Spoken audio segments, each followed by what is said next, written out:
Dale, dale.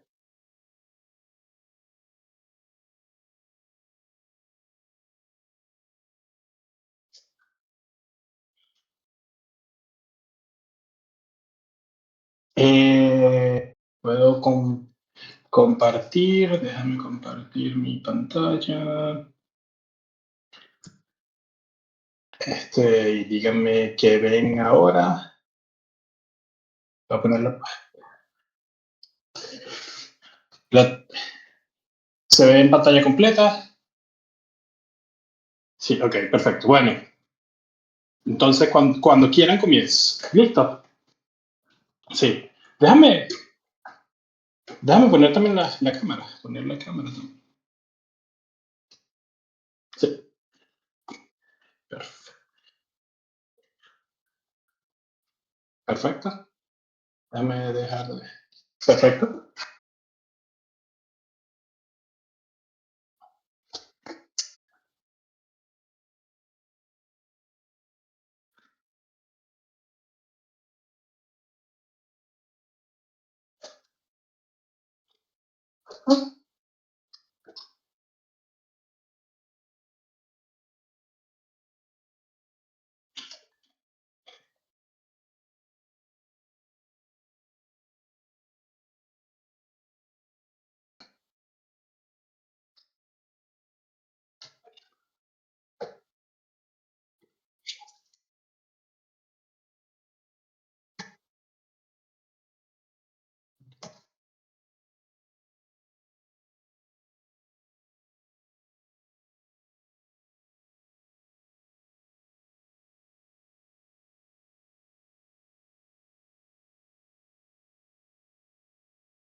Y la cerré.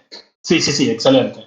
Dale, déjame compartir aquí un segundito y cerrar. Entonces, ya están viendo la lámina, pantalla completa. Perfecto. Bueno, gracias. Sí, la idea de esta charla es justamente esto, de cómo podemos usar nuestro talento en la industria de videojuegos. Y mucho de esto, si no todo, parte de experiencia personal, donde para mí los videojuegos han sido parte tan importante de mi vida, parte de la razón por que soy informático, la razón de que bueno, muchas cosas que hago generalmente día a día a través de los videojuegos, que uno, por esa misma razón, tiendes a mitificarlo bastante, tiendes a verlo un poco difícil, un poco lejos, ves juegos desarrollados por Nintendo y los ves imposibles, los ves algo, eso, mitificados. Y gran parte de todo esto, de lo que quiero lograr aquí es mostrar un poquito de cómo nosotros, con lo que ya sabemos, con lo que somos, lo que podemos hacer, podemos llegar a la industria. Si bien tanto trabajando para un estudio o nosotros en algún desarrollo o comenzar una idea o ser parte de algún grupo que pueda desarrollar algo específicamente. Aquí está mi contacto de LinkedIn para cualquier persona que quiera contactarme. Aquí estoy siempre para lo que necesite. Entonces comenzamos justamente un poquito lo que ya comentaba en la presentación. Yo tengo ya más de 25 años en la industria, de los cuales los primeros 10 fueron en Venezuela. Yo trabajé en Venezuela, yo estuve varios años en Aeropostal, tuve una empresa, una empresa consultora, trabajé para distintas compañías, pero era eso de justamente lo que decían un poco más generalista, era en el área informática. Y paralelamente siempre vi el área de videojuegos como algo bastante mitificado y algo que voy a repetir constantemente. Yo dejé Venezuela hace 15 años, vivo ahora en Nueva York, pero estoy entre Venezuela y Argentina en este momento. Yo tengo ya varios años viniendo a Argentina, casualmente estoy en Argentina ahora. Tengo aquí 3 semanas de idas y venidas que he tenido. Eh, Estoy bastante involucrado con la Asociación de Desarrolladores de Videojuegos Argentinos. Llegué ahí de casualidad en un viaje aquí a Argentina, un evento, conocí bastantes personas. Tienen una asociación de desarrolladores y unas redes de ayuda para equipos indie, de los cuales estamos tomando muchas notas nosotros y poderlo esparcir y compartir con nosotros, con Venezuela. Y ahora justamente esta es una de esas iniciativas. He sido mentor de equipos ya por 3 años, de hecho, voy para 3 años ahora. Y en paralelo, aquí en Argentina, estoy justo comenzando un estudio en el cual me dedico a adaptar y optimizar juegos existentes, juegos de catálogos, para consolas y plataformas, justamente de game porting, haciendo ports de juegos. En sí, de juegos indie, pasarlos a trabajar para los publishers, para transportar los juegos a consolas o juegos de consolas anteriores a consolas nuevas y así sucesivamente. Cuando me mudé a Nueva York, estuve en Google. Fue la razón por que me mudé a Nueva York. Estuve 4 años allá, trabajé en distintos equipos. Estuve en Google Maps, estuve en Google Forms y estuve en distintos equipos de ingeniería interna. No era nada que ver con videojuegos. Entonces, entre distintas formas de yo tratar de llegar a la industria, de ver qué podía hacer, cómo podía meterme por debajito. Llegué a trabajar en Electronic Arts. Específicamente comencé en BioWare, uno de los estudios de Electronic Arts. Empecé en el equipo del desarrollo de Mass Effect. Estuve ahí un tiempo. Después estuve en el equipo de Dragon Age de Veilguard. Eh, y por situaciones complicadas de las que todos conocemos de la industria de videojuegos, decidí en ese punto dedicarme a Star Wars: The Republic, y fue una gran decisión. Fue un equipo espectacular. Todos eran muy buenos, pero particularmente este equipo era bastante sólido. Y estuve con ese equipo 4 años.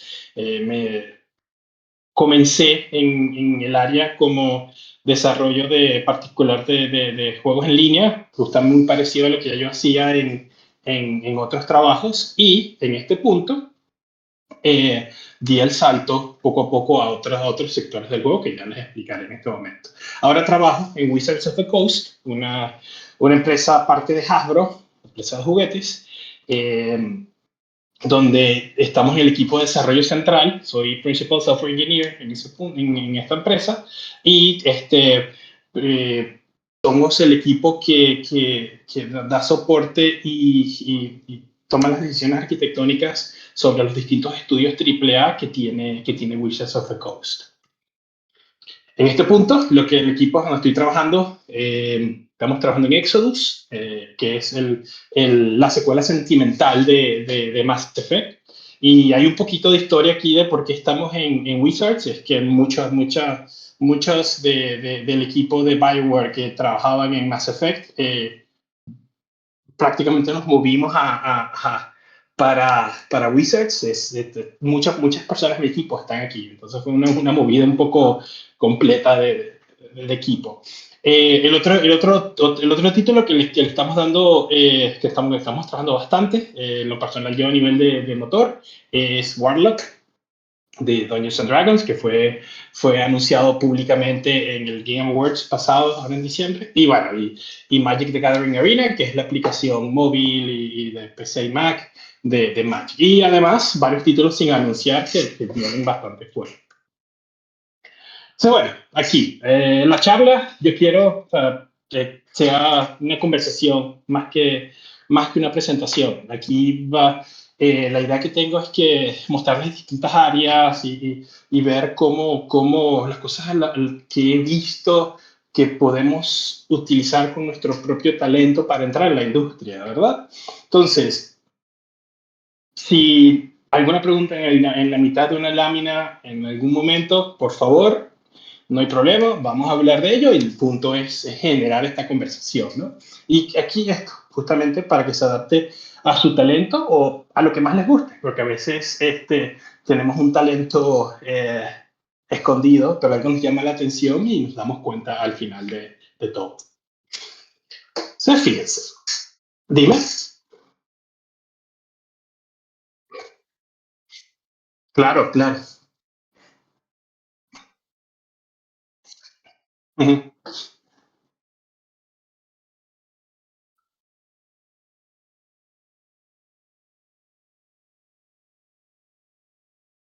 uh -huh.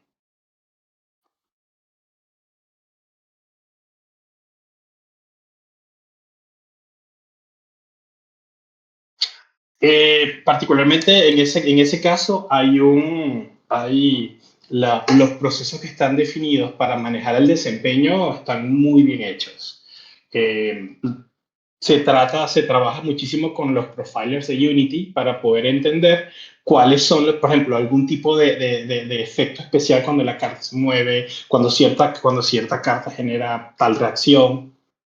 Lo que sucede en este caso es que se empieza a entonar cada uno de los detalles de tanto sea de la iluminación como el mismo tipo de render, el tipo de textura, el tipo de material que se está manejando y se llega a entonar un mínimo, un esquema de hardware definido mínimo. Quiero decir con esto que uno de los puntos importantes que ha tenido particularmente Arena es que sea el target específico, el fin en sí donde se está trabajando es en una plataforma un poco antigua. Por ejemplo, los teléfonos, los móviles donde se prueban todos estos efectos son un poco antiguos para que a la hora de que estos corran en teléfonos un poquito más avanzados pueda tener más visibilidad y corran de forma más fluida.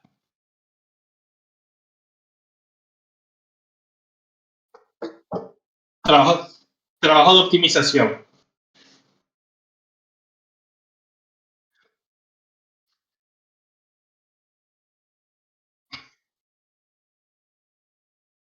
Sí, sí, sí. Ujú,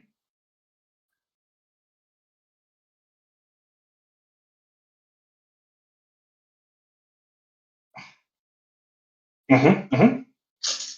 Ok,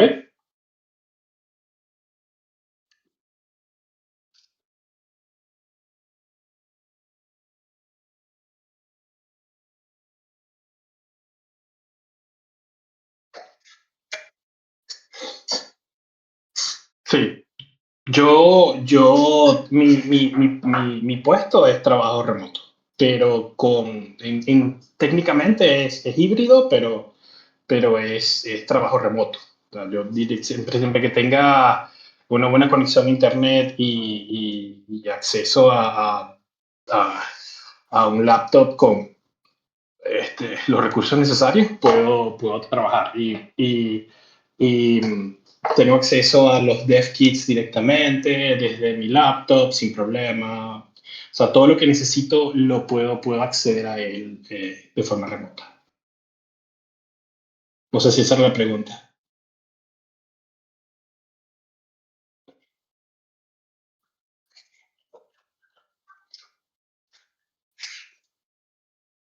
Sí, es que los equipos ya están bastante acostumbrados al trabajo remoto y de verdad que Que sí, no, no, y, por ejemplo, desde lo más pequeñito de la frecuencia de las reuniones y, y de cómo estamos en contacto todo el tiempo, que ha jugado un papel bastante importante. Por ejemplo, con mi equipo estamos constantemente en llamadas, siempre estamos en Slack y cada una llamada rápido y una cosa que nos hemos puesto nosotros en sí es que tratamos de no escribirnos, sino de llamarnos. Quiero decir que, evidentemente, preguntando si se puede o si hay chance, si la otra persona no está en una reunión, pero el contacto de la conversación ha sido muy importante y ha sido bastante beneficioso para nosotros.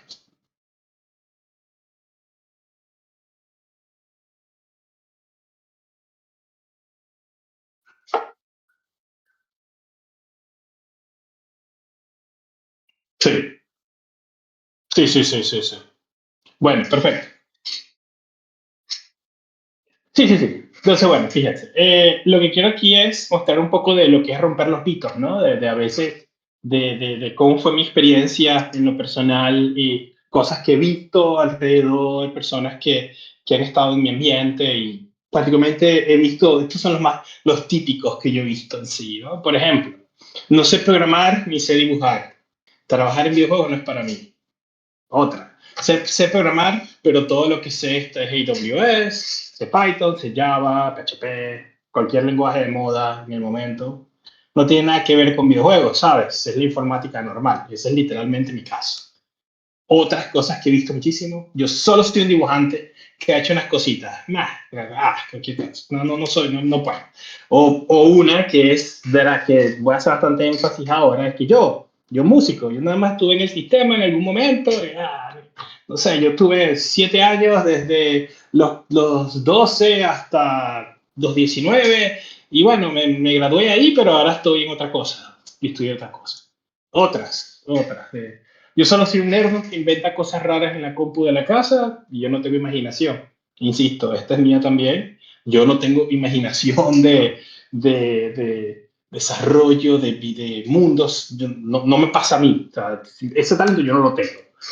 Pues, otra cosa también importante, si yo apenas hablo inglés y ahora, y en este caso la final, que es la última, que es para mí de las más importantes y que siento que es donde más, tanto con como la música, donde hay más pérdida de talento, es que esta de que yo solo he jugado este juego de estrategia por 2000 horas, 3000 horas, cualquier juego, inserte juego aquí, donde hemos estado, todos hemos sido, estado en ese momento en algún punto, en algún punto. O sea, no he hecho más nada con mi vida.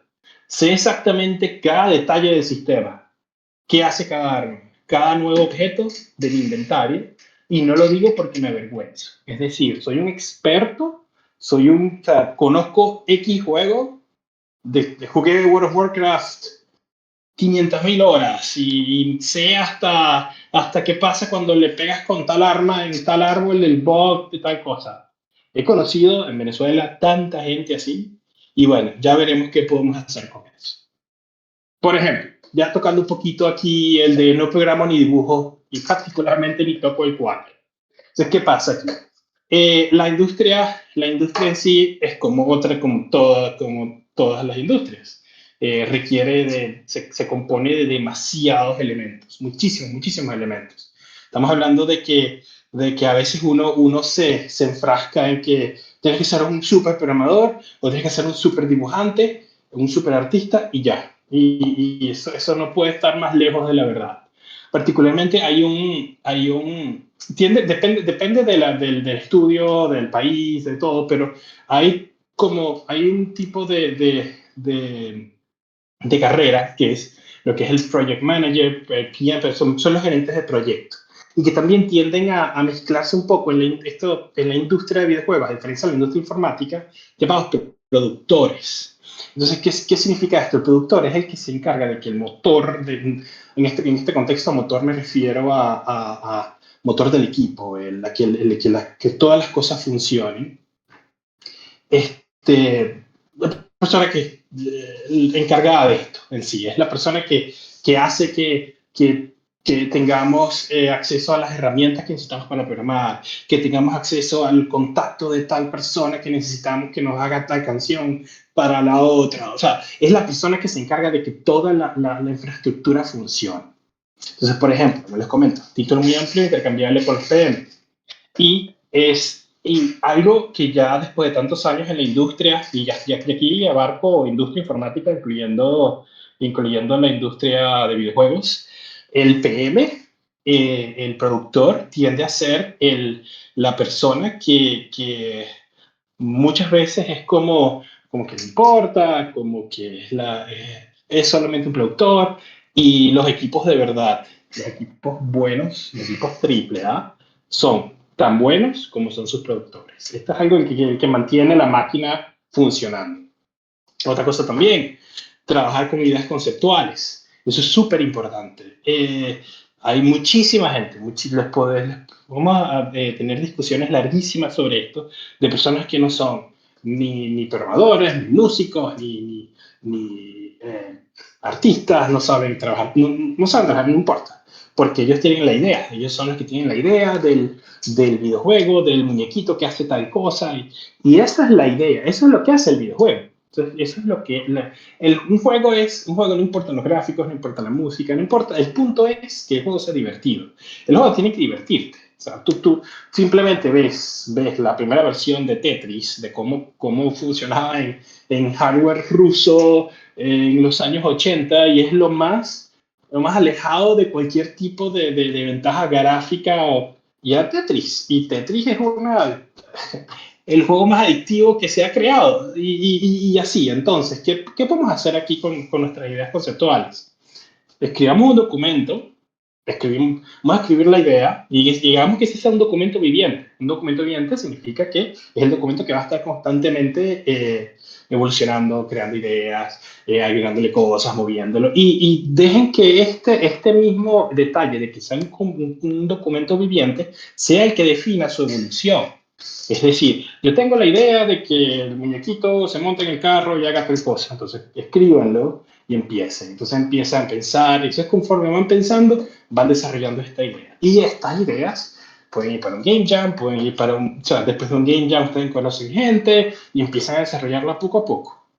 Y así han comenzado infinidad de juegos ultra exitosos que nosotros jugamos a diario. Y esto, hablen con personas, muestra tu idea a personas de confianza, entiende que llega a ese punto donde la crítica sea algo que tú lo veas como algo que te hace mejorar, que te hace ser, que imagina que tú estás haciendo lo mejor de tu vida, en tu vida, un esfuerzo, una super historia, una super idea, y alguien viene y te corrige. Y velo como que hiciste lo mejor y cuando te corrigen es lo mejor que te puede pasar. Y es lo que comenta aquí. Aquí es donde los mejores diseñadores y designers nacen. Artistas. Aquí tengo dos láminas con esto. Esto es algo que también he visto muchísimo.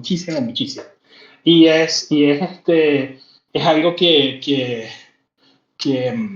a lo cual uno de los puntos más curiosos cuando yo entré en la industria, que de verdad me impactó muchísimo, es que, por ejemplo, cuántos que están aquí escuchando no han sido esta persona o conocen a alguien que siempre eso de que tengo cuadernos que llenos de dibujos desde que tengo 12 dibujos de cualquier cosa, he hecho de todo.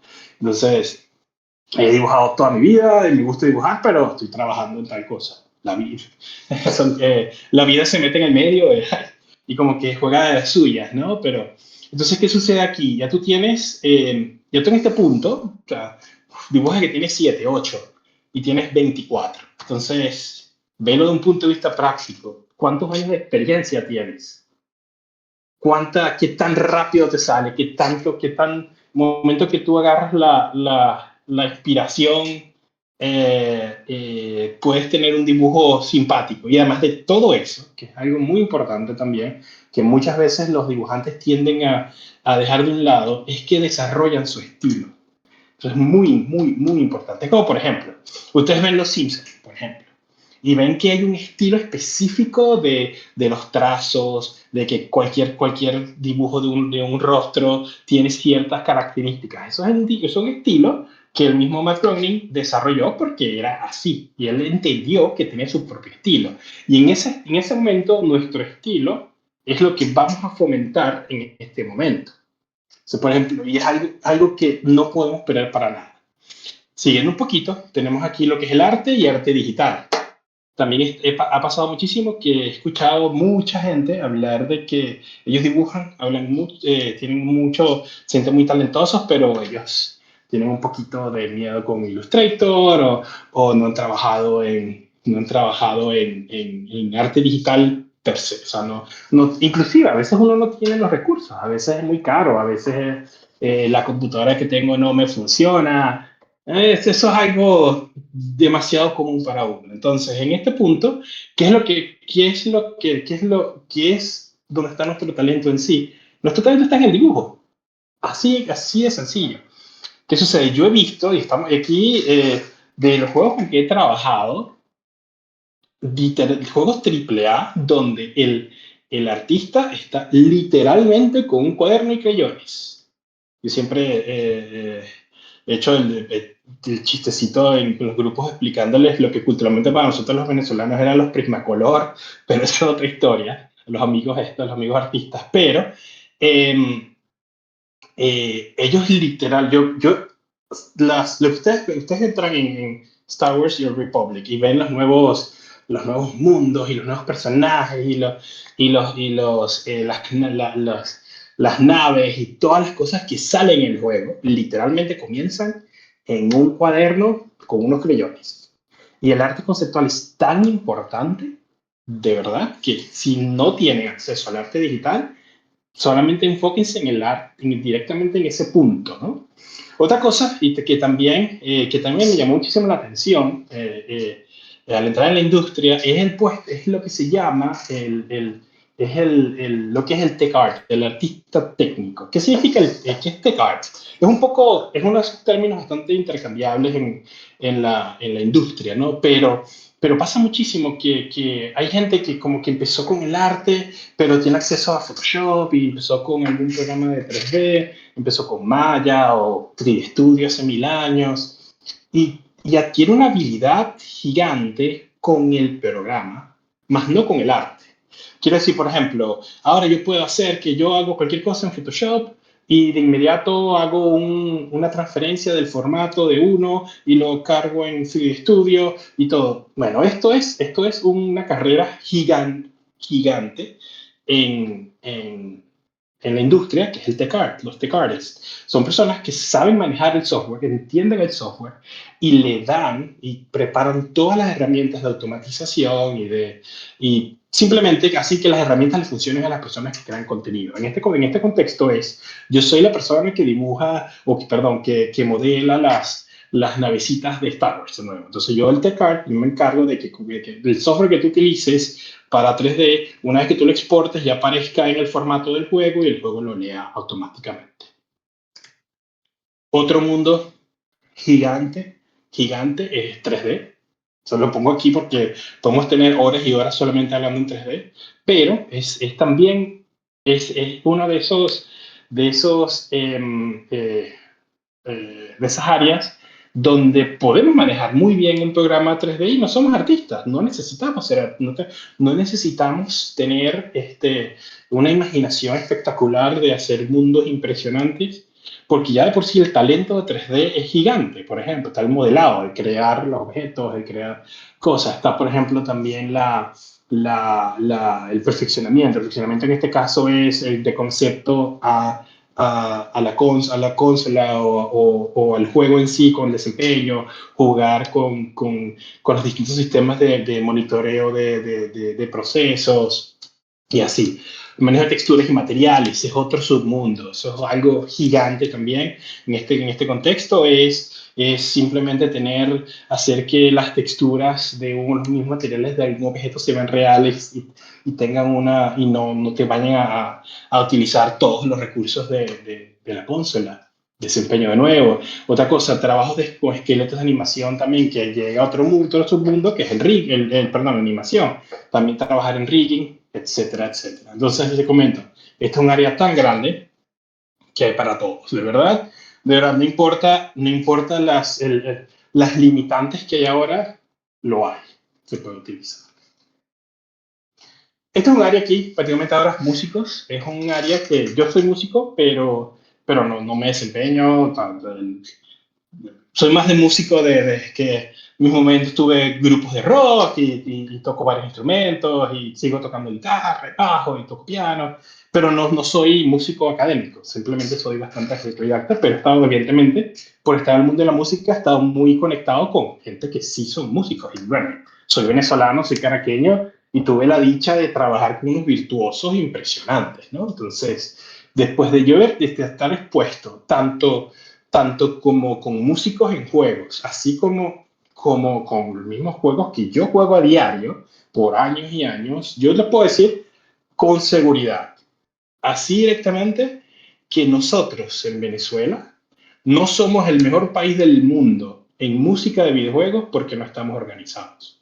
Yo de eso estoy 100% seguro y no estamos, yo apostaría lo que sea justamente por esta frase. Nuestro talento es tan bueno en sí que de verdad es absurdo. Cosa que yo, de verdad que yo he visto desde gente con que yo toqué, de gente particularmente en Venezuela, gente que ha sido académicamente entrenada en Venezuela, que era literal, o sea, yo tocaba con ellos, era simplemente por espectáculo, era como dicen en inglés, visual candy, era un espectáculo verlos tocar conmigo, y de verdad que fue impresionante. Entonces, bueno, aquí dos citas bastante simpáticas de Jordan Rudess, para los que no lo conozcan, él es un tecladista ultra virtuoso de una de las bandas de rock progresivo, siendo el rock progresivo un estilo que básicamente es basado en cuán virtuosos y son sus músicos y cuán compleja es su música. Eso es básicamente todo el punto del rock progresivo. Y aquí él ha tenido mucho contacto con Venezuela y él dio conciertos con la Sinfónica de Chacao una vez, hace unos años. Ha trabajado con Jorge Glem bastante, trabajo con José Cuatro Tíos. Estas son citas de él. La primera, si algo les recomendaría a los músicos venezolanos es que practiquen menos. Y la otra es cuando yo vi hace Cuatro Trío, el nivel de virtuosismo era tal que no podía hacer más que llorar. Jordan Rudess. Entonces, ¿qué podemos hacer aquí? ¿Cuál es el punto aquí? ¿Cómo podemos entender la música con videojuegos? Evidentemente, la tecnología ha mejorado muchísimo, ya se pasó de tener pocas pistas con un set muy limitado, un conjunto muy limitado de instrumentos, ahora a tener sistemas de orquesta, pasó de MIDI, pasó a ya literalmente grabadas y todo, y la música en sí no es un limitante, en sí no hay limitantes, puedes grabar lo que sea y lo puedes básicamente utilizar. Entonces, pero hay diferencias porque es un tipo distinto de interacción, ¿no? Nada que ya músicos experimentados no hayan conocido, solamente es adaptarse a otro mercado, a otra rama. Entonces, por ejemplo, compositores. Es muy importante que entiendan la diferencia en desarrollo de videojuegos, como lo que son versos con fondo y espacio. Significa que dependiendo del tipo incidental, puedes tener algún tipo de cambio progresivo en la melodía, o es algo que de hecho Nintendo tiene, aparte de muchas innovaciones, una particularmente que es el uso de pistas basadas en acciones de pantalla. Entonces, por ejemplo, con el primer punto, una cosa que recomiendo muchísimo a los músicos, gente que ha estado involucrada con la composición, que vean, por ejemplo, lo que son los juegos de RPG japoneses, particularmente juegos de Final Fantasy, Octopath Traveler, juegos de Square Enix, antes Microsoft, Enix, muchísimos juegos que hay, juegos de Atlus también, de Sega, que son clásicos ya del género, ¿no? Y aquí tengo dos compositores clásicos, uno que es Nobuo Uematsu, que es Tengo un error ahí en la, en la plantilla, lo voy a arreglar antes de compartirla. Nobuo Uematsu es el compositor clásico de Final Fantasy. Él simplemente creó géneros y es una de las personas más influyentes en la industria de la música de videojuegos. Y ahora mi favorito, mi compositor favorito es Yasunori Nishiki. Él es el compositor de Octopath Traveler y es un compositor clásico. Y conforme lo estudias y lo ves, siendo venezolano y habiendo estado en contacto con tantos músicos en Venezuela, no hay nada aquí que yo no he visto en Venezuela. Pónganlo a ese punto. Ahora, por ejemplo, el otro punto que hablaba del cambio de pistas basado en acciones de pantalla. Es una de las tantas innovaciones que ha tenido Nintendo, pero particularmente en diseño de audio hay dos ejemplos muy claros, ¿no? Por ejemplo, en Super Mario World, cuando Mario está en Super Mario World, Mario está normalmente corriendo, cuando ya se monta sobre Yoshi, comienza otra pista, la pista de tambores. Entonces, si no han notado, véanlo particularmente, lo que es la diferencia de estar en Yoshi y salir de Yoshi y cómo cambia la pista. Y una muy clásica que es muy, muy clara y es mi favorito personal, en Super Mario 64, en el primer nivel de agua, el Dire Dire Docks, hay tres niveles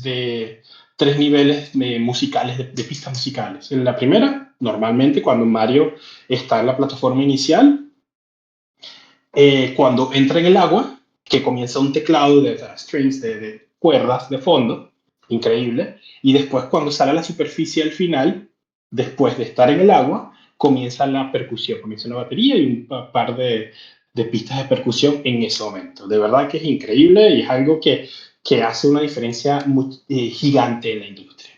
Músicos en sí, únanse a grupos de música de videojuegos y participen en jams con sus instrumentos. No somos compositores, pero somos músicos, en el sentido de que tocamos un instrumento muy bien. Pues vamos a hacerlo.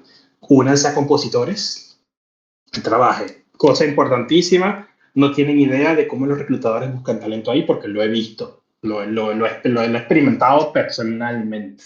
No, no es que vas a hacer un canal de YouTube y vas a mostrar que puedes hacer 30.000 notas por segundo en tu guitarra. No, no, no, no, no. Ya esos hay demasiado. Involúcrate en el trabajo de música de videojuegos. Involúcrate en la composición de alguien y ese es el punto. Ahí. Y eso, al final, exploren la composición de orquesta para videojuegos. Esto es un mundo gigante y es un mundo súper fascinante y de verdad nosotros en Venezuela tenemos aparte de tantas cosas, tenemos la fortuna de tener un entrenamiento musical como pocos sitios en el mundo. Cambiando de tema un poquito, por ejemplo, otro de los temas desmitificados aquí es el hecho de que yo soy es más informático, yo programo, trabajo en PHP y yo sé de bases de datos y yo trabajo para la compañía de la consultora del banco tal. Yo sé, y además yo sé sistemas de nube, y que en el banco donde yo trabajo comenzamos a utilizar Google Cloud o AWS o inserte tecnología de moda en este momento, ¿no? Y les comento, así fue que yo llegué al mundo de videojuegos. Yo entré porque en Electronic Arts estaban buscando gente que fuese experta en Python y sistemas en nube. Y eso es lo que he hecho yo por muchísimos años.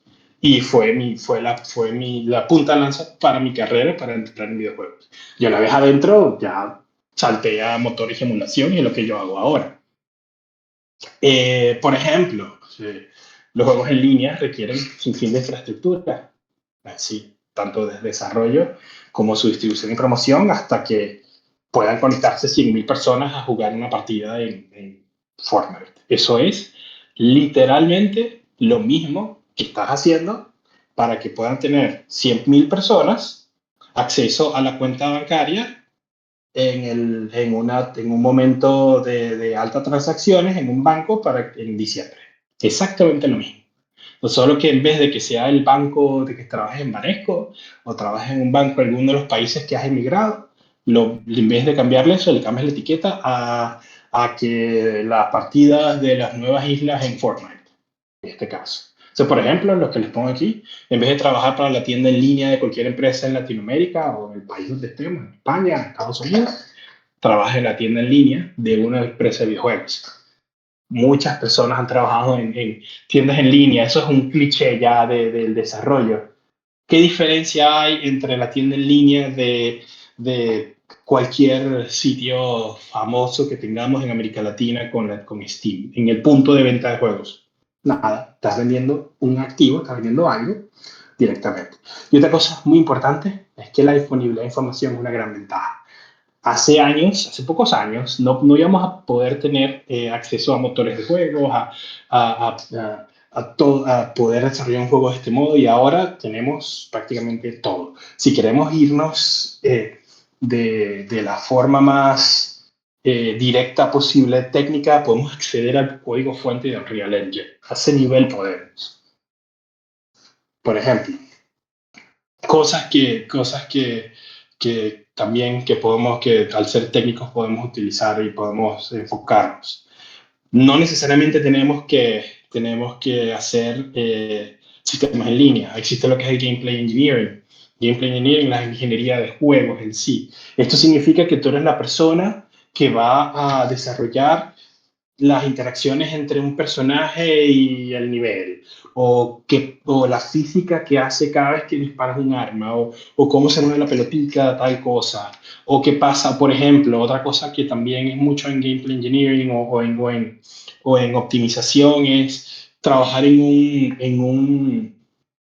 juego de mundo abierto, open world, y entender y programar las particiones de mundo, cómo haces tú que los elementos que estén en pantalla sean los que esté procesando el motor y lo de atrás no esté funcionando para poder hacer que corra. Hay muchísimas cosas, y otra cosa también, y es lo personal que me llamó la atención a mí, es que la informática de videojuegos puede ser tan retadora y gratificante como queramos. Puede ser increíblemente compleja si así queremos. Por ejemplo, lo que es trabajar en desarrollo e entonación de motores de juegos o trabajar particularmente en motores existentes es un trabajo muy complejo técnicamente. ¿Qué quiero decir con esto? Muy complejo no es que lo vayamos a utilizar, es cuando ya si nuestra necesidad es siempre estar en el reto y más y más y más, con motores de videojuegos vamos a conseguir esto. Es decir, hay mucho código desarrollado por gente muy inteligente que está esperando a que nosotros lo ataquemos, a que nosotros juguemos con él. Y de verdad que es algo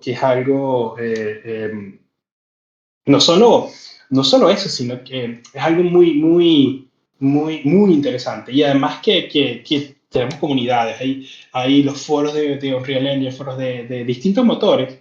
Siempre va a haber alguien que te va a explicar cómo tal función llega a tal punto, cómo podemos entonar tal cosa. Y de verdad que esa es mi área, en lo personal, predilecta de desarrollo, es en lo que trabajo. Y también la emulación, algo que me llama muchísimo la atención desde mi adolescencia, es particularmente la emulación.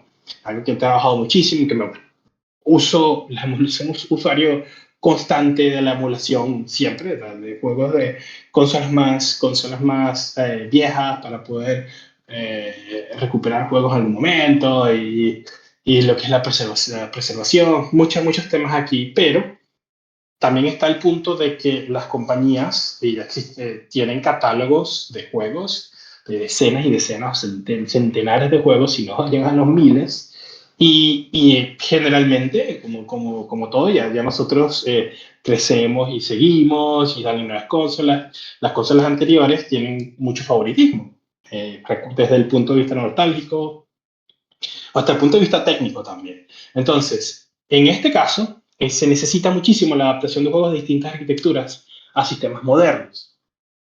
Pasa mucho que sale el juego de Wii, lo hicieron en lo que llaman tanto el remaster para el Switch, o sale el juego de PlayStation 2 y tiene muchos seguidores, lo vuelven a sacar en PlayStation 5. Entonces eso requiere un trabajo de emulación, de entender lo que es la arquitectura de sistemas a nivel del juego, lo que significa entender trabajo con un CPU y un GPU de una tecnología de hace 15 años y cómo poderlo transformar a una tecnología nueva. Y, por ejemplo, también los más directos, así, en este caso vemos lo que son las tiendas y los juegos por ejemplo, de Nintendo, Super Nintendo, Sega Genesis, Game Boy Advance y GameCube. Seguramente estoy olvidando otra, pero alguna. Pero de lo que son las consolas de suscripción de Nintendo Switch Online. Estamos conectados a ella y podemos jugar cualquier cantidad de juegos de Nintendo, Super Nintendo, y es literalmente un motor de emulación, porque ya son juegos que tienen tecnologías tan diferentes, pero tan, que no vale la pena simplemente hacer un port nativo, sino que simplemente creas una capa de emulación, ¿no?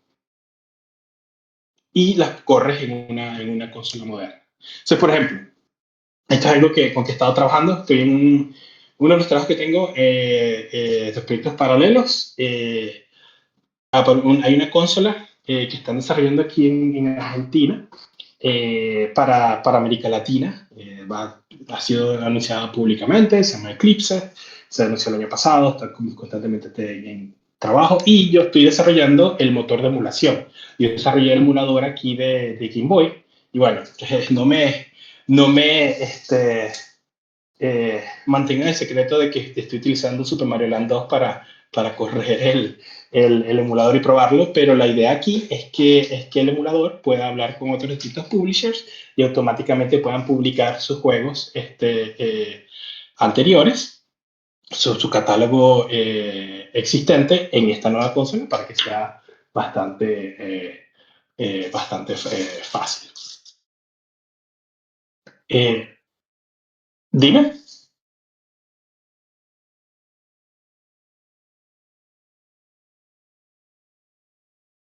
Ajá. Ah, sí, sí, sí, sí. Sí, buenísimo. Sí, sí, buenísimo.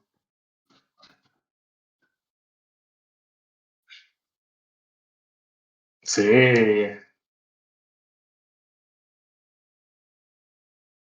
Ajá,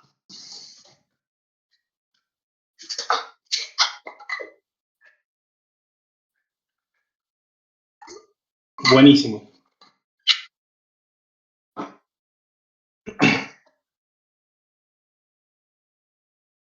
Dale, dale, dale, dale, sí. Sí, entonces me pongo para acá. Ok, dale, me quedo aquí y bueno, para. A ver, cuéntenme.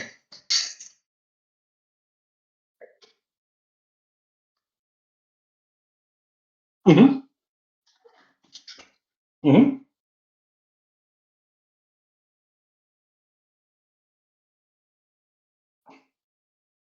ujú.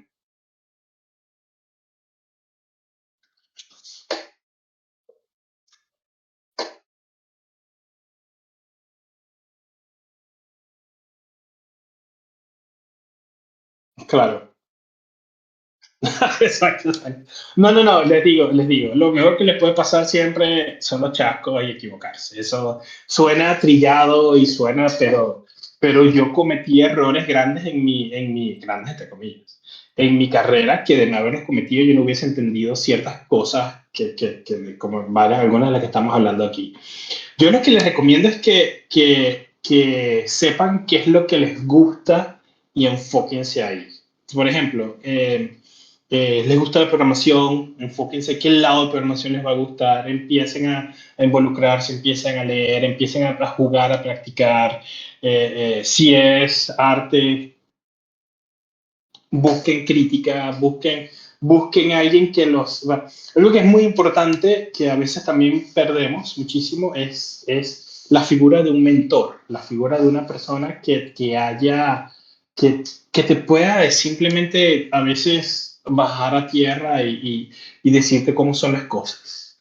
Eso es súper, súper importante. Pero en ese caso, de verdad, como la pregunta, yo les recomiendo que se enfoquen en lo que les gusta y no y profundicen muchísimo. En cuanto a mi transición, yo trabajaba en sistemas en línea y sistemas. A mí siempre me gustó trabajar con emuladores y trabajar con motores, pero yo no había tenido la oportunidad porque, bueno, eso, en mi caso yo mitifiqué muchísimo la industria y cada vez que intentaba aplicar, me costaba, a veces, una vez llegué a quedar en un estudio, pero estaba en otro trabajo y no podía renunciar. Hay una historia bastante larga en ese sentido, pero una vez que entré, ya yo comencé a trabajar en los sistemas de- de- del equipo central de Electronic Arts. Ya yo automáticamente empecé el mismo networking adentro y empecé a hablar con los distintos líderes técnicos y hablarles de mi experiencia. Y hubo un poquito también de, como de aprender a promocionarme a mí mismo una vez que estuve adentro, que es un talento que todos tenemos que trabajar. O sea, tenemos que un poquito aprender a vendernos también y empezar a hablar con la gente. Y una vez que estás adentro, ya las oportunidades son bastante diferentes. Total, totalmente. Vamos con el siguiente. Raúl Lloren o Joren. Ujú, Dice, siendo alguien que ya tiene una producción para clientes o que ha trabajado para clientes, no de videojuegos, no de videojuegos, pero sí del entorno de ilustración. Ok. Una persona, en su pregunta se refleja él diciendo que ya ha ujú, producido para clientes, pero en el lado de la ilustración. Pero claro. cómo da el paso para intentar entrar en la industria? Cómo vences la falta de confianza de exponerte a un cliente fuera del área de tradicional y yéndose más a videojuegos, pues? Bueno, esa pregunta es clave, está muy bien. Y yo podría decirte que, que asumas la crítica como lo mejor que te puede pasar. Asume que te vas a equivocar y ve la crítica como algo que a ti te va a dar la indicación de cuál es el camino correcto. A veces juegan nuestros egos, este idiota, ¿cómo me va a criticar si yo... No, no, no, no, no. Olvídate de eso, simplemente dale y hazlo. Alguien te va a decir, oye, ese verde que estás utilizando es horrible y te lo va a decir de una forma bastante pedante, no importa, ya tú sabes que, oye, viejo, el verde, poco a poco. Ese lado es un trabajo de hormiguita que tenemos que tener. Y ya tú me estás comentando que tienes experiencia con clientes, o sea, ya la tienes. O sea, imagina también simplemente que en vez de la etiqueta, asumiendo, no sé, que has trabajado, ese cliente es Nestlé, cambia Nestlé y ponle, no sé, cualquier Nintendo, Sega, cualquier Capcom, o algún estudio indie. Al final es un trabajo de ilustración. Es exactamente lo mismo. Solo que evidentemente las variantes van a estar adaptadas al mercado que tú estás queriendo trabajar.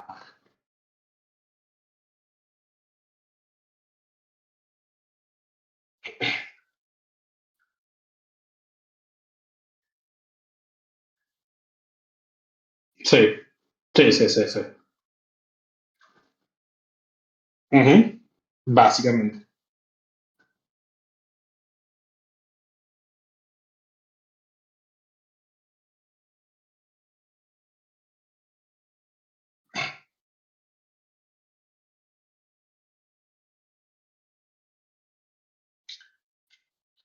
Es que eso aplica también para todo, ¿no? Es decir, el tamaño de equipo va a ser igual a la carga y al enfoque y a lo que quieran abarcar en el desarrollo. O sea, ¿qué significa no sobrecargarse? A lo mejor significa que, sí, que no tienes la cantidad de personas necesaria para hacer este desarrollo impresionante en 2 meses. Pero a lo mejor, si no quieres sobrecargarte, la puedes hacer en un año. O sea, eso es un juego de entonación que hay juegos impresionantes que los ha hecho una sola persona. Miren Stardew Valley, por ejemplo, que es un solo programador Claro, y lo hizo en 5 años. Entonces, y estamos hablando de programación de juegos, pero en todo, aplica para todo. ¿Cuántos frameworks de marcos de desarrollo informáticos no los ha hecho una sola persona? ¿Cuántos módulos de tal cosa no los ha hecho una? Esto, de verdad que es sobrecargarte. Si tú ves que es como una regla, si tú ves que te estás sobrecargando mucho con los recursos actuales, puede ser un síntoma de que estás abarcando más de lo que debes con el equipo, en el sentido de que tienes opciones y las opciones son, en vez de hacerlo en 2 meses, hazlo en 4. Y ahí sí, sí, y ahí puedes empezar a ver dónde está la sobrecarga. claro. Es medir más o menos la carga laboral y buscar soluciones y también saber medirse al respecto, pues. Sí, Eh, sí, tal cual. vale. Kevin tiene una pregunta que le dijo un artista a él, un amigo de él, pero prácticamente es una Ujú. pregunta aquí que dice, ¿cómo hago para apoyar a los programadores para que el juego avance cuando ya yo terminé todas mis actividades? Digamos que el artista hizo ya todos sus assets y el programador quedó atorado con todo el trabajo de integrarlo. Y siguiendo la pregunta, ¿cómo podemos los artistas aliviar la carga a esos programadores para terminar el proyecto? Es complicado porque primero depende de en qué momento se trancó el programador y en qué específicamente. Porque, por ejemplo, tú eres el artista, tú desarrollas, dibujas el castillo increíble y depende de qué tipo de artista seas. Por ejemplo, si tú eres el artista, de por sí lo que te toca es el castillo. El programador hay que ver, pero también está el punto de qué tipo de desarrollo, qué tipo de equipo. Debe el artista, por ejemplo, entender el punto más técnico del dibujo. Debe el artista, por ejemplo, empezar a abarcar más puestos aparte de ser solo artista. Debe el artista entender cómo se trabajan los materiales del castillo que diseñó. O sea, es cuestión de ver qué tanto quiere el artista abarcar o debe abarcar en este punto y para ver el alcance del programador. Pueden los dos artistas tal vez, perdón, el artista y el programador comenzar a separar tareas de arte técnico, lo que les comentaba el TechArt. ¿Qué significa TechArt en este contexto? Por ejemplo, ok, ahora tengo el castillo, lo hago en 3D, ¿qué tipo de materiales hago? ¿Cómo lo optimizo? Entonces, ¿quién va a optimizarlo? ¿Va a ser el programador que sabe más de cómo se maneja con el GPU, con el CPU? ¿O voy a ser yo y también me meto en ese lado, ya que yo me gusta mucho el arte, pero oye, tengo esa curiosidad por lo más técnico? Entonces es ahí donde comienzan como a unirse tanto programación y arte. Y en teoría es ahí donde ese vínculo entre el artista y el programador es lo que hace el TechArt, lo que les comentaba hace rato. La persona que, ok, yo recibo todos los diseños, recibo todas las cosas, y yo sé que el programador necesita tal formato, tal todo. Entonces yo voy a ser la persona que crea como ese, Un enlace. ese, ese enlace directo, ese Ujú. tubo de proceso para de un lado y el otro. Exacto. Sí, yo creo que sería súper genial que al menos aprendieran un poco a dominar algunos motores. Bueno, los que quieran meterse más en esa Sí. área, pues. Es que dominar motores, es saber qué es lo que es, o sea, ponerse de acuerdo, porque al final a lo mejor, y Sí, pasa mucho, sobre todo en juegos indie, yo soy el programador y yo soy programador y soy el artista, entonces bueno, ok, hay cosas de entre arte y programación que solapan una a la otra. Entonces, ¿quién toma qué? Entonces, Exactamente. yo soy artista, me encargo de hacerlo a FBX, por decir una cosa específica técnica, o tú lo haces. O sea, tiene que haber en ese lado la comunicación. Exactamente. Aquí hay otra Si pregunta. quieres, tengo, Ajá. Ah, bueno. se me queda una o dos, una sección, y si quieres, y ya pasamos a las Ah, preguntas. Si quieres, la termino dale. para que ya las preguntas también incluyan lo próximo, ¿no? Perfecto. Dale, Ya perfecto. estoy a punto, no No, estoy cerca, tranquilo. cerca. Tranquilo. Entonces, por ejemplo, volviendo con esto, otro de los puntos que siempre hice en paralelo, así cuando estaba triste en el sector de informática de adultos, como siempre, que los mayores y todo, y nada de juegos, yo siempre estuve envuelto en desarrollar mi motor y desarrollar un motor también. Pero en este punto es algo que he estado trabajando y tengo un emulador de Game Boy que pronto va a ser público con esta consola y después ya yo eh, lo promocionaré. Y otra cosa que trabajé, mi primer proyecto gigante cuando estaba en Star Wars The Old Republic, fue que yo trabajé en la capa de emulación para poder hacer que el juego corriera en macOS, en Mac. Eso es un trabajo que hice yo solo, lo estuve haciendo 7 meses y ahora, desde ese momento, se puede jugar Old Republic en macOS. Ese punto. ¿Qué fue este trabajo?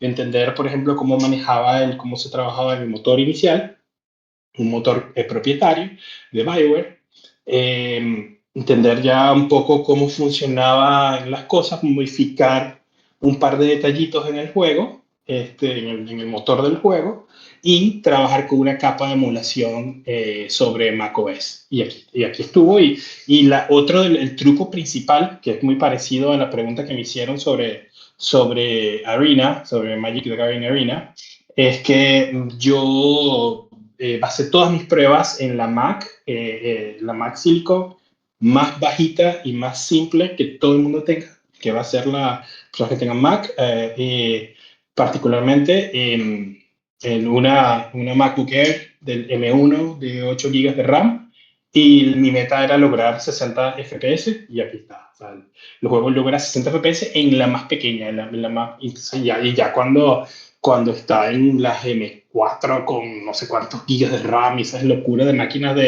que a veces la gente tiene como a $15,000, el juego corre increíble. Justamente por ese detalle de la entonación, ¿no? Y lo que estamos hablando de Arena. Entonces, ahora, les comento. Esta es la última lámina ya para entrar en preguntas.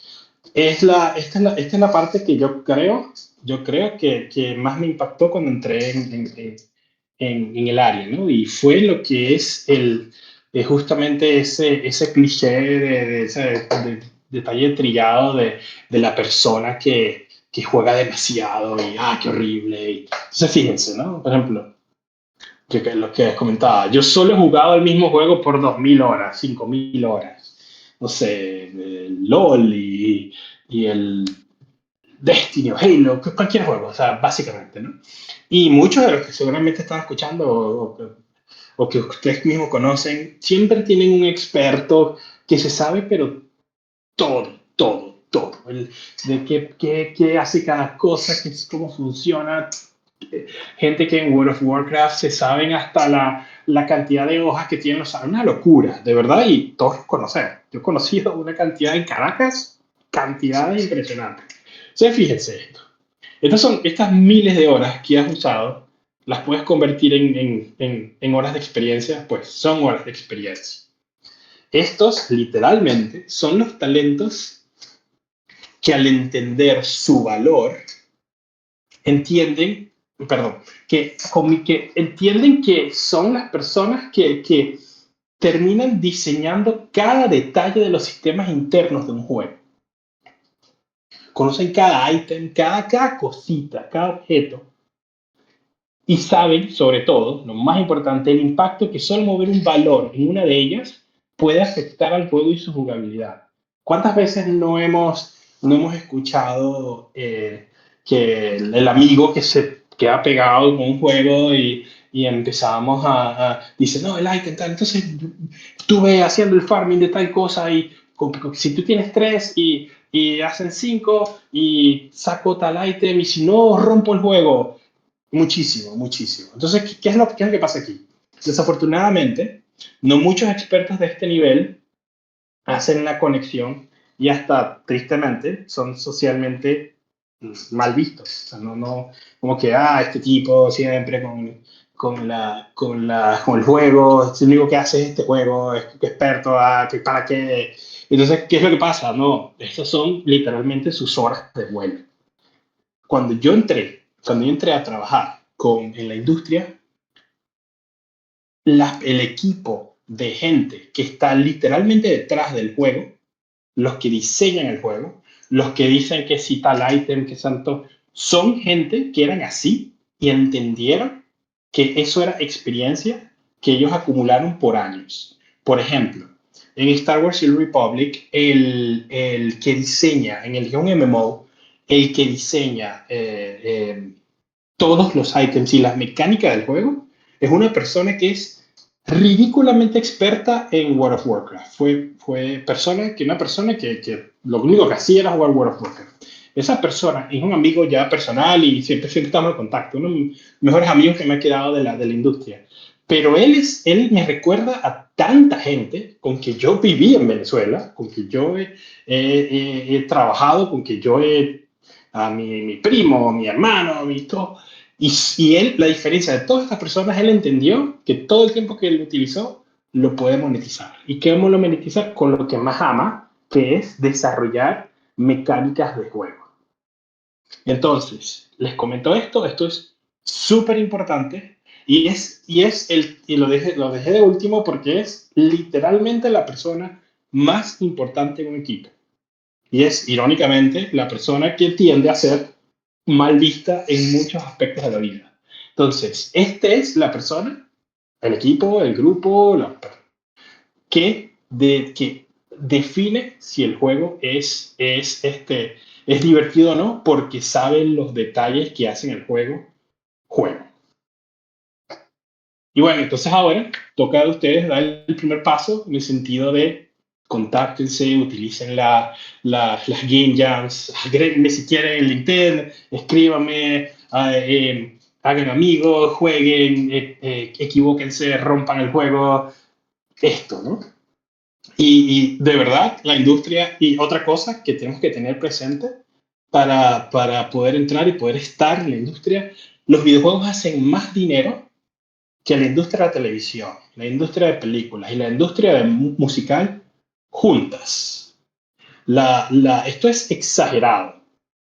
Estamos hablando de, no sé, de la industria de música, Taylor Swift y Dua Lipa, y no es nada al lado de lo que hace un estudio, de lo que tiene la influencia social que genera un juego. Solo que a veces hay distintas formas de visibilidad y todo. Por ejemplo, otro detalle que a veces uno no ve. Si yo les preguntara, a lo mejor muchas las saben también, ¿no? Pero si yo les preguntara cuál es la franquicia más grande que existe de algún tema ficticio, alguna franquicia en sí de personajes, muchos me dirían, no, es la Guerra de las Galaxias, es Star Wars, es Marvel, es las cosas. No, no. La franquicia más grande del mundo, y estamos hablando de que es orden de magnitud más grande que la segunda, es Pokémon a ese nivel. Entonces, tengan eso presente. La industria es muy grande, va a seguir creciendo y simplemente tenemos que estar enfocados en lo que queremos para trabajar en ella. Y bueno, ya cuando quieran cualquier tipo de preguntas, aquí estamos.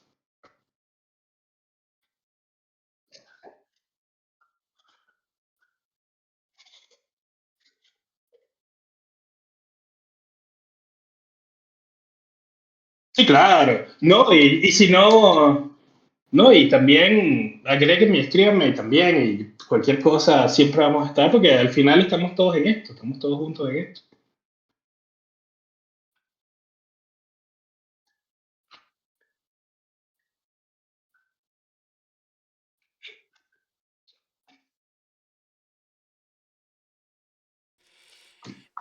Por aquí. Déjame salir de aquí. Ajá, Dejar de compartir aquí. vale. Ok, listo. Ya dejé de compartir, ¿no? Sí. Sí, sí, sí, todo fino.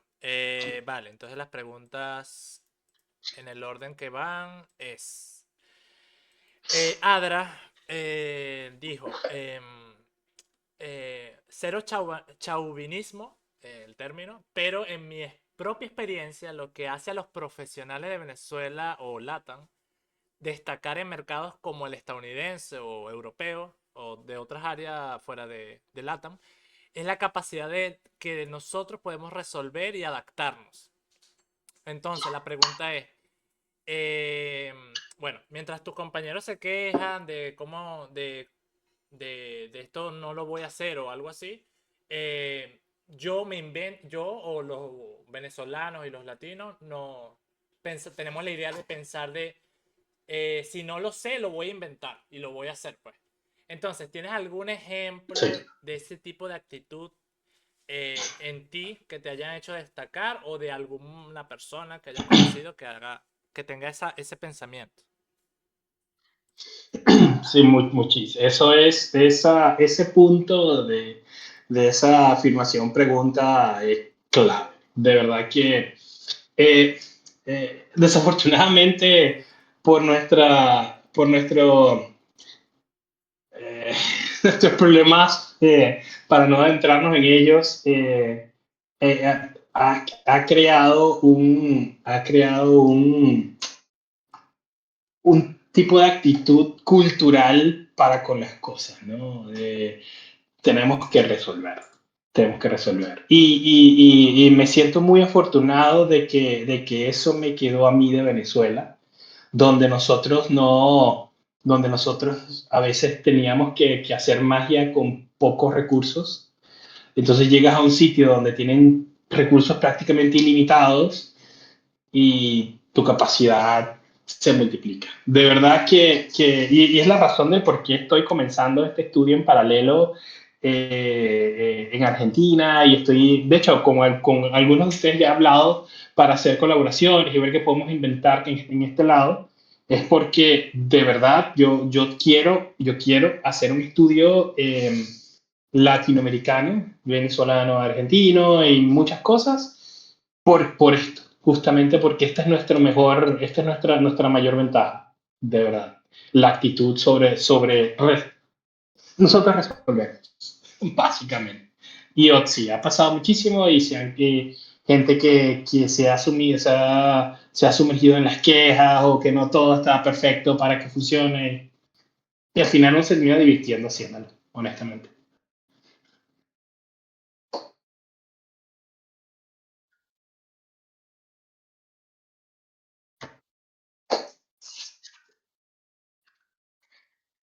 Sí, sí, claro. Sí, sí, sí. Ujú,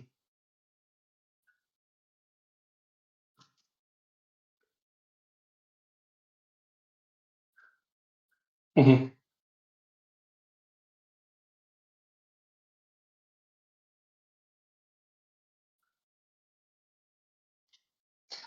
Yo estoy trabajando he estado de hecho ya con un par de ustedes también había tenido esta discusión. Yo estoy buscando, tengo un par de reuniones pronto con personas un poquito más, un poquito clave de ciertos conservatorios en Venezuela para esto. La respuesta es bastante sencilla a la vez que es bastante triste.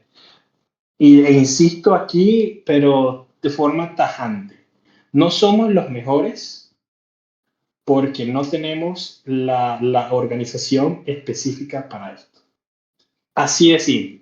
No es falta de talento. No. Yo he tenido la fortuna, insisto, como ya les comenté, de trabajar con unos demonios en música que yo digo, wow, siempre los recuerdo de gente que perdí contacto, gente con que trabajé cuando tenía 20 años, gente que hace mucho tiempo y todo. Y yo, de verdad, yo trabajando con músicos, inclusive viendo cosas de música de juegos que me agradan.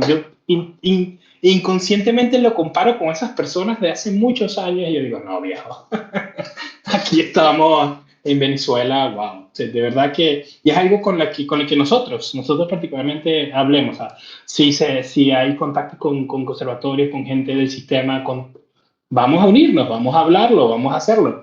Y los contactos se consiguen, de verdad. Lo único es que tenemos que tener un fin y estar organizados para eso. Porque talento, ni hablemos de eso. Talento sobra, de verdad.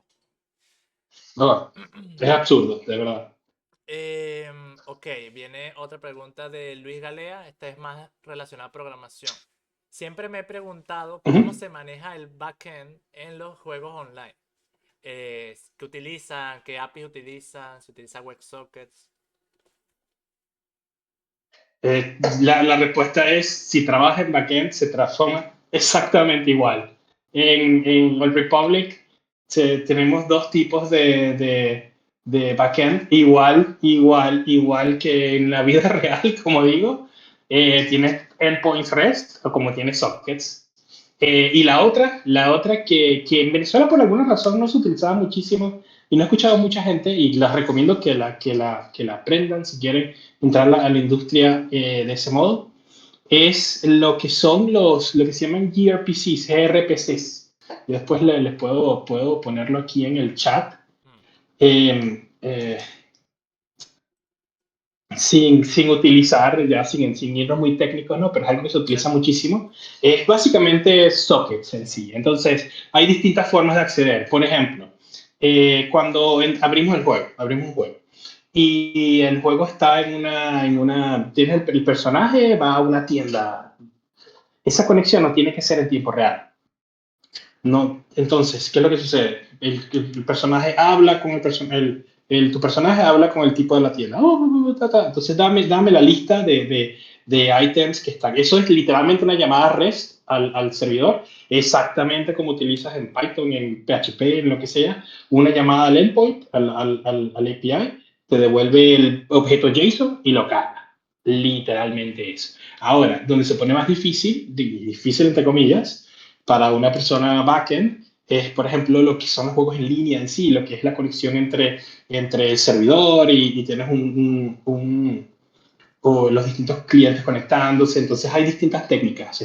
Hay técnicas de que, por ejemplo, donde tú juegas con distintos algoritmos para evitar lo que es el lag, lo que es el retraso de un punto a otro, ¿no? De que, por ejemplo, puedas jugar con unos algoritmos que predeterminen tus movimientos de una forma de que la experiencia del otro jugador sea más natural, no es que espera que tú dispares, entonces mientras la velocidad de la luz en la distancia de los equipos. Pasa de un lado a otro, pasa por el servidor. Hay otras formas también que se conectan entre los clientes, pero literalmente es exactamente lo mismo que hacen para la tienda web, para que hagan el cliente de chat, para que hagan el chatbot.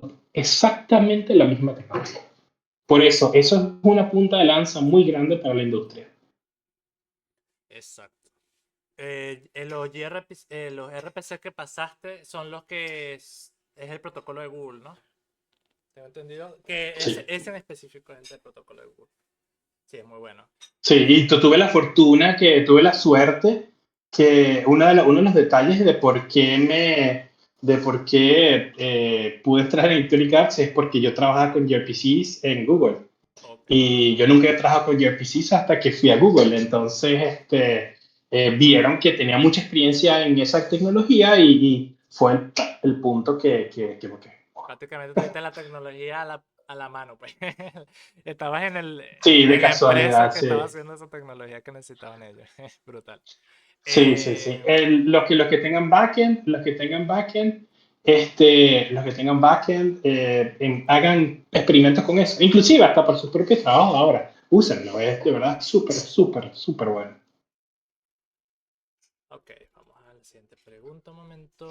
Que ya, la estoy moviendo por acá. Ajá. Drian preguntó, ¿consideras que participar en las jams y comunidades de desarrollo de videojuegos es una de las formas más recomendadas para ganar visibilidad a cuanto reclutadores. Personalmente pregunto desde el punto de vista del rol de música y SFX, sonidos especiales. Sí, sí, totalmente, porque te ayuda a conocer gente, te ayuda a hacer proyectos, te ayuda a hacer el proyecto visible, te ayuda llevar tu idea a algo tangible, a que funcione, a que sea algo que alguien pueda descargar.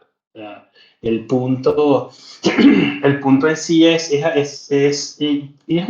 una habilidad que a veces nos cuesta muchísimo, en lo personal me costó muchísimo, pero lo que es el networking, lo que es hablar con la gente y conocerla, de verdad que es súper importante. De hecho, así fue que, por ejemplo, yo llegué así aquí porque uno un venezolano particularmente que trabajaba buscó mentorías en Argentina, nos conocimos, el trabajo estuvo en el programa de MPVP, mi primer videojuego profesional, del cual de que yo soy mentor. Y él desarrolló un juego brutal en Unreal Engine de realidad virtual, venezolano, en Argentina. Consiguió publisher, de verdad que le fue súper bien. Así fue que lo conocí, hablamos muchísimo y aquí estoy. Llegué al canal de Venezuela y de aquí estamos hablando. De verdad que esto es tan importante como el talento, de verdad. Es el networking, el hablar, tenemos las ideas, vamos a trabajarlas juntos y así. Totalmente, sí. Yo creo que desde que, bueno, esto que es un pequeño corte ahí publicitario, prácticamente desde que se armó más o menos lo que sería el grupo de desarrollo de Venezuela, desarrolladores de Venezuela, creo que se ha podido enlazar un poquito más las cosas y bueno, aquí estamos ya, gracias a ese tipo de networking y creo que es importantísimo. Y ya el punto donde estamos Sí, todos nosotros en las Game Jam ya es como la llave que abre la primera puerta. Ya después vendrán más cosas, conocerán más gente en la industria. Ok, vamos a la sí. siguiente pregunta. Pau Toronja dice, no sé si alguien lo ha preguntado, ¿cómo recomiendas armar el portafolio para las diferentes áreas? ¿Has tenido la oportunidad de ver algún portafolio además del de tu área? O sea, de otras personas, artistas, músicos. eh, ¿Cómo crees que debería ser un portafolio para eso? Mira, un portafolio, lo que yo recomiendo, yo en lo personal, mi área no requiere portafolio. El portafolio es literal de artista, como yo soy más informático. Mi portafolio termina siendo mi página de GitHub o algún proyecto que yo tenga. Por ejemplo, yo tengo un plugin que desarrollé para Real Engine que recién lo acaban de publicar. O sea, en cuanto al área de programación, es justamente eso y no es tan estilado un portafolio per se, pero en las carreras que sí, en los sectores en sí que sí lo requieren, lo que yo recomiendo es que adapten el portafolio al sitio donde vayan a aplicar. Es muy importante que conozcan la empresa o el estudio o las cosas que vayan a hacer y enfoquen su trabajo a eso. Eso es como cuando tú adaptas tu currículum a la empresa a la que tú vas a aplicar al cargo en sí, porque eso marca la diferencia. No traten de no tengan un portafolio genérico que lo copien y peguen en todos lados. Trabajen en el punto de, ok, voy a aplicar a esta empresa que tiene este juego pixelar 2D que se enfoca mucho en la iluminación.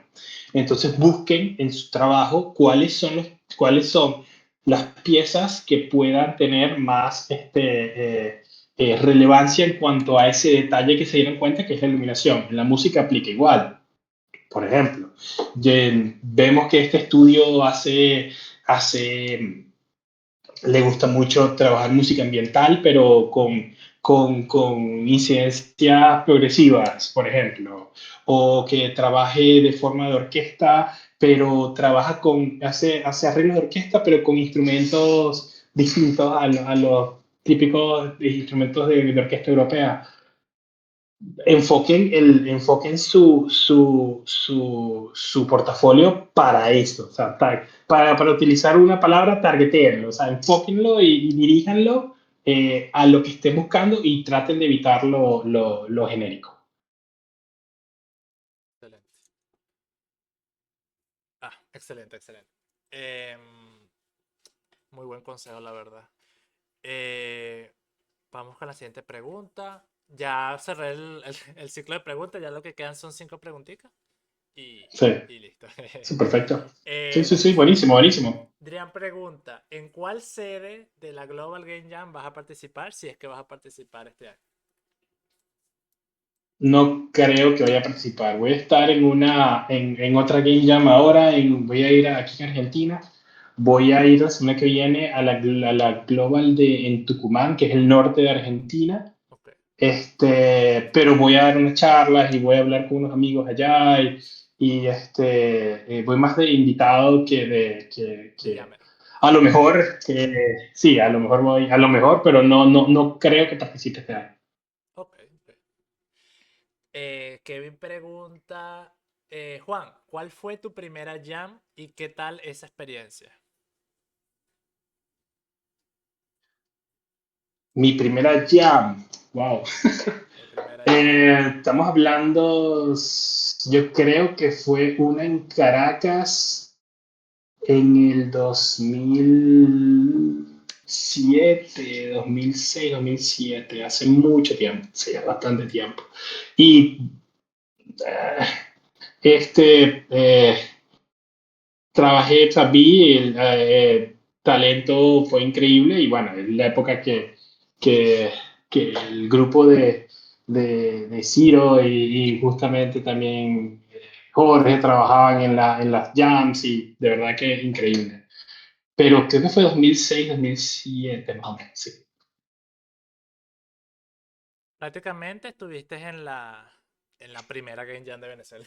Creo que fue en 2007 la primera. No fue la primera, no fue la ¿No? primera. Recuerdo que fue en la. No fue. Ya había habido había un equipo que tenía una idea de hacer un juego de plataforma eh, eh, y los ayudé ahí con la programación. Y me acuerdo que estábamos utilizando un motor que era el que yo sabía utilizar en ese momento, Pygame en Python, y hicimos un jueguito de plataforma para eso. Por ahí lo tengo todavía, por cierto. Si lo consigues, lo pasa por ahí. Ok. Ahora, George pregunta, ¿cómo ves el impacto de la AI y las LLM en el crecimiento profesional en esta área? ¿Tendrá más sentido buscar más bien utilizarlas para hacer algo indie o buscar una posición en un estudio grande que en los próximos años tendrán menos puestos de trabajo? O sea, sí, bueno, no sé si se entendió lo último. Vamos a ver. Sí, sí, sí. Está muy bien la pregunta porque es un tema constante y más aún aquí con estudiantes y todo. Los modelos de lenguaje y la inteligencia artificial, todo lo que engloba lo que se conoce ahora que están todo el tiempo presionando a que utilicemos todo, es un tema que es más impulso de la industria que capacidad en sí. Sí, hay cosas que puedes hacer que son geniales, pero se ve muy real. Pero siento que estamos evitando la utilización apropiada de ellas. Por ejemplo, los modelos de lenguaje son muy, muy, muy poderosos para personas que saben programar y tienen experiencia arquitectónica de sistemas. Pero si no tienes entendimiento de lo que son los sistemas y juegas con el vibe coding, lo que te va a salir puede ser muy desastroso en ese nivel. Por ejemplo, y ahora es muy común ver programadores ya, inclusive en los estudios, en todos lados, solamente en este lado, que se apoyan muchísimo de los modelos de lenguaje para programar. Ahora, en cuanto a lo que de si vamos a tener trabajo o no, que si nos van a reemplazar los programadores, lo dudo drásticamente, pero lo que sí les puedo decir es que si no sabemos trabajar con modelos de lenguaje, puede que juegue en nuestra contra porque es prácticamente no saber una herramienta que se esté utilizando en un equipo, primero.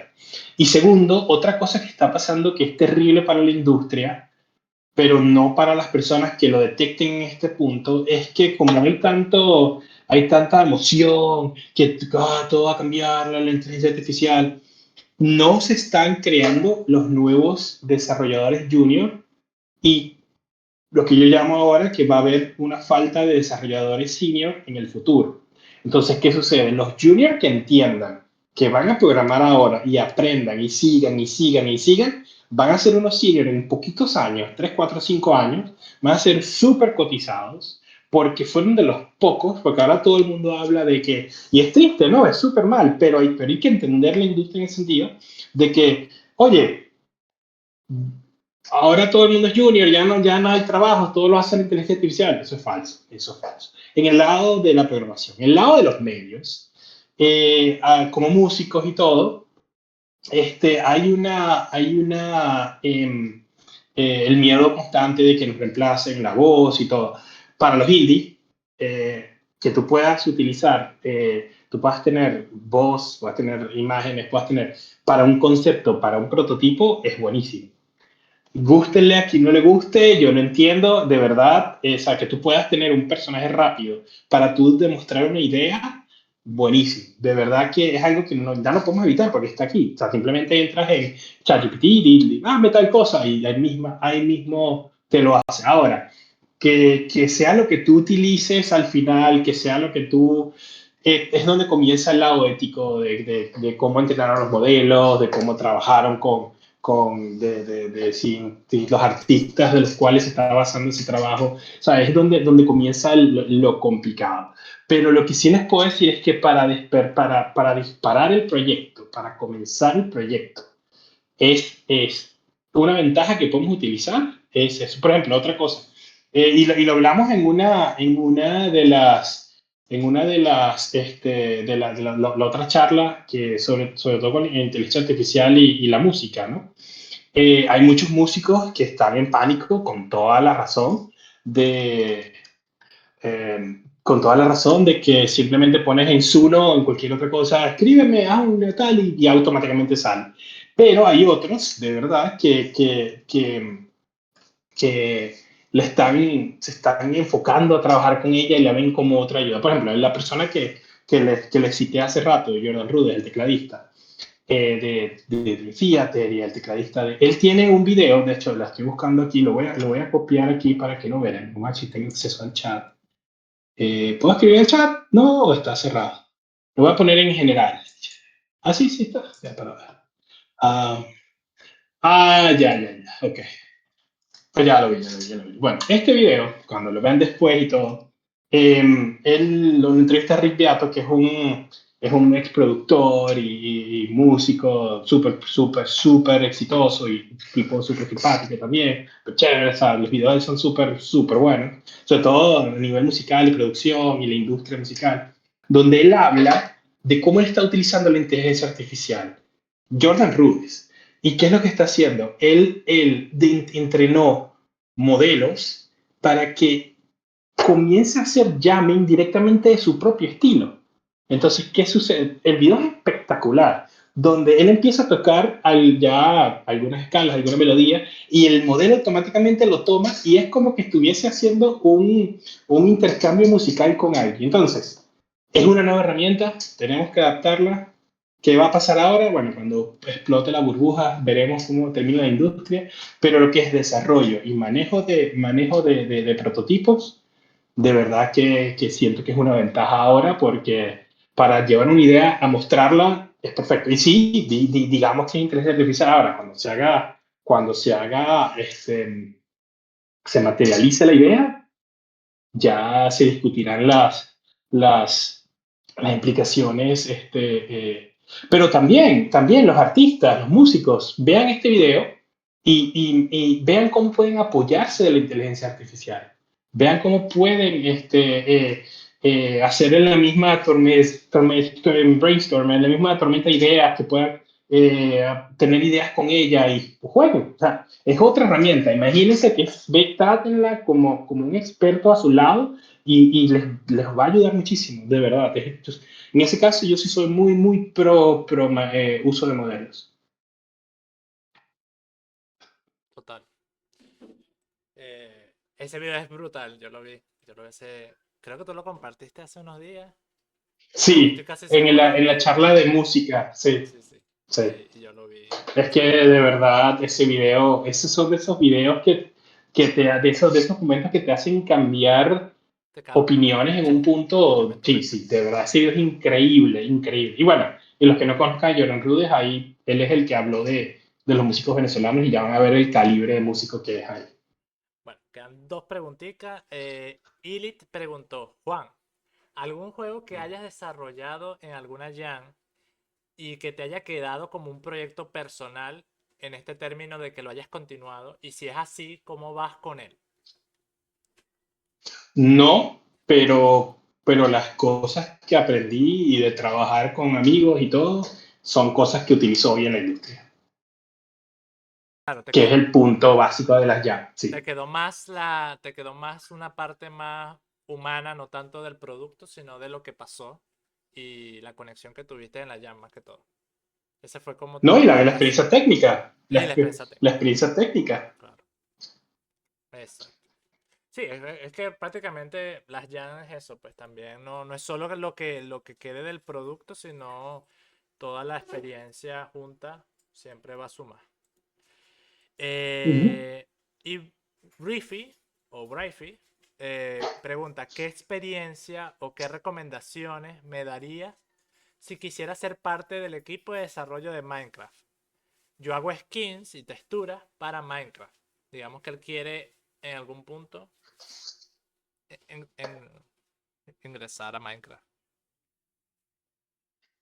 Es que esa puede ser, esa pregunta puede tener muchas respuestas, porque ¿qué significa ir al equipo de Minecraft, por ejemplo?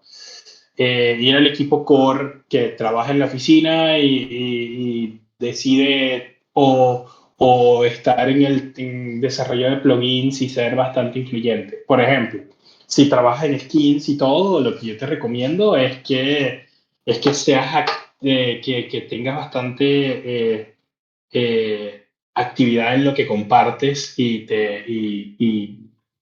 la comunidad te conozca. Así también se recluta muchísima gente, muchísima gente. ¿Cuántas personas que no desarrollan plugins o desarrollan módulos para motores o juegos terminan en el equipo inicial? O sea, eso puede tener distintas vertientes, pero en resumen, enfócate en ver qué es lo que más se busca en skins y módulos de Minecraft. Entiende, por ejemplo, lo que es bueno, obviamente cosas muy básicas de Minecraft, si es Java, si es tal, pero empieza a desarrollar, por ejemplo, hace poquito con mi sobrino hice un módulo en Minecraft que hacía una bomba atómica y destruía todo el nivel. Y fue súper sencillo porque cargué el SDK de Java y lo único que tuve que hacer fue un for loop y hacerle un detallito para que el modelo se moviera más grande. Fue súper rápido y hay herramientas que puedes utilizar para agarrar esa experiencia y hacerte ver en la comunidad. Y así es que llegas. O sea, esa es la parte y les digo que como me pasó en Argentina, me ha pasado en la industria cuando estaba en Nueva York y todo.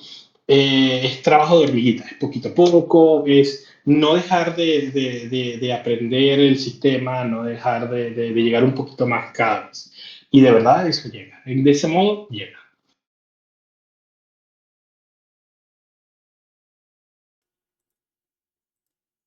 Ya, disculpa, que estaba. Estoy aquí moviendo, Se muteándome como perdió que el no. botón Sí. de...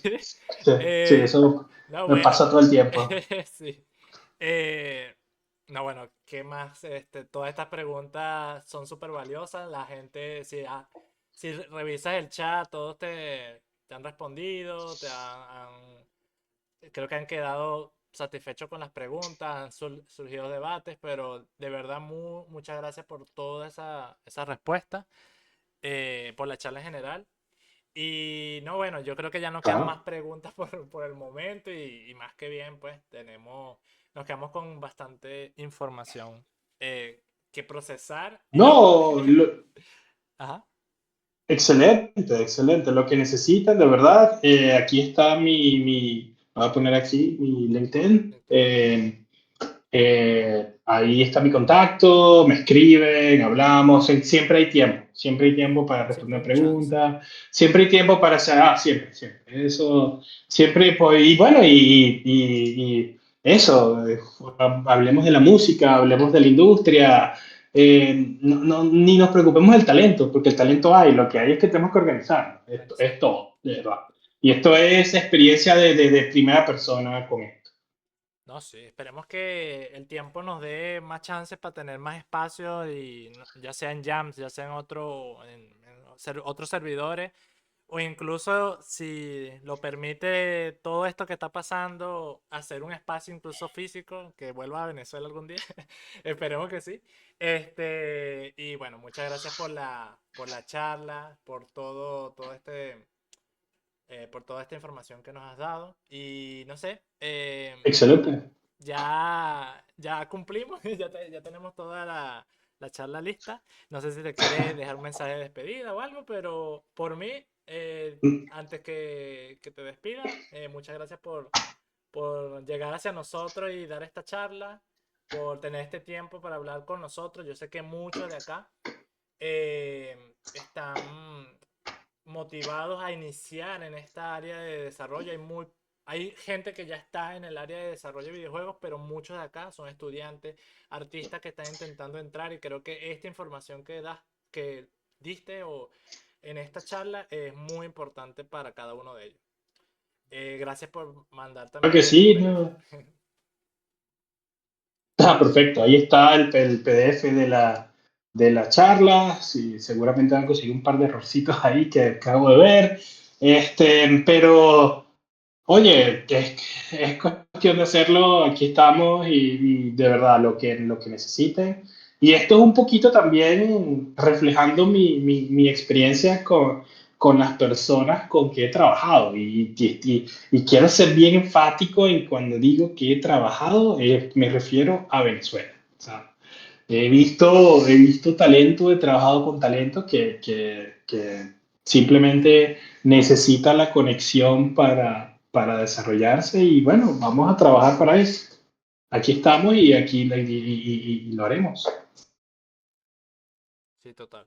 Bueno, Hay Juan, mucha de información. verdad, bueno, Sí, dale, dale, dale. estuvo un poquito Dale. aquí entre problemas técnicos, ¿no? Pero siempre atento a la charla, de verdad que de todo corazón, gracias. Desde el momento que David me contó que, bueno, querías aportar en algo a la Valencia Game Jam, la verdad, o sea, fue una emoción gigante. Y bueno, Me ya con alegro. la charla, yo tenía las expectativas casi tocando el cielo y llevaste todo a la luna, no sé, más allá. De verdad Me que alegro. hiper mega superada. Me Encantado alegro también de que muchísimo. todo lo que está aquí en escuchándote, bueno, de hecho, como digo, fue la charla más donde hubo más personas integradas. De hecho, tuve un poco de miedo porque casi llegamos al límite de capacidad del escenario de Discord, Del pero bueno, stage. Coño, nadie quedó por nadie quedó por fuera. fuera. De verdad, encantadísimo. No, nadie quedó por fuera. Encantadísimo con la charla. Genial que también, bueno, se está grabando, muchos tuvimos problemas con la luz, con la señal, etc, etc. Entonces, Sí, bueno, sí, va a sí. estar allí para todos. Una noticia que quiero dar, Dale. aprovechando que están aquí varios jammers, es que, bueno, chicos, ya hemos cerrado las inscripciones. Ya de verdad tenemos bastante logística por detrás que hacer, tenemos bastante cosas que preparar, entonces ya oficialmente cerradas las inscripciones. El próximo miércoles vamos a tener una dinámica exclusivamente para los jammers, donde nos vamos a conocer cada uno de nosotros, donde vamos a empezar a ver qué es lo que hacemos para poder establecer los grupos. Y el jueves tenemos la charla pre-jam, que aquí es donde vamos a terminar de finiquitar absolutamente todo, empezar a hablar un poco del cronograma, empezar a dar tips, incluso recomendaciones, que bueno, a lo largo de las charlas ha habido tips que vamos a rescatar también, pero bueno, atentos por allí, atentos al canal de anuncios. Y bueno, Juan, de verdad, encantado, de verdad, no sabes lo emocionado que me dejas hoy. Me alegro mucho y esto es solo el inicio, así que vamos a trabajar. Dale. Bueno,